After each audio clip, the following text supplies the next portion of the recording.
नाशिकमधील नामांकित multinational IT कंपनीमध्ये घडलेल्या धर्मांतर लैंगिक शोषणाच्या केसमध्ये 6 कर्मचाऱ्यांना पोलिसांनी अटक केली। यातच आता राज्याचे मंत्री नितेश राणे यांनी सुद्धा आक्रमक पवित्रा घेतलाय। नेमकं प्रकरण काय आहे सांगतो। नोकरीच्या नावाखाली त्या कंपनीमध्ये तरुणींना जाळ्यात ओढलं जायचं, मग रिसॉर्टवरती नेऊन त्यांच्यावरती अत्याचार केले जायचे। धक्कादायक म्हणजे फक्त महिलाच नाही तर पुरुषांनाही धर्मांतरासाठी भाग पाडलं गेलं। जबरदस्तीने नमाज पठण करायला लावणं आणि मांसाहार करण्यासाठी सक्ती करणं असे अघोरी प्रकार तिथे सर्रास सुरू होते।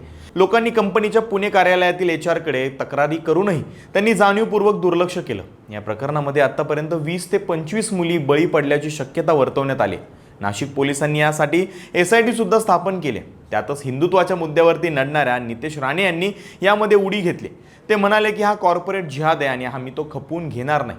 मुंबई पुण्यासह जिथे कुठे बहुराष्ट्रीय कंपन्या आहेत तिथे नाशिकसारखे प्रकार सुरू असतील तर त्यांनी पुढे यावं, आमच्याशी संपर्क साधावा। आम्ही 100% त्यांना संरक्षण देऊ। फक्त तुम्ही हिम्मत दाखवा।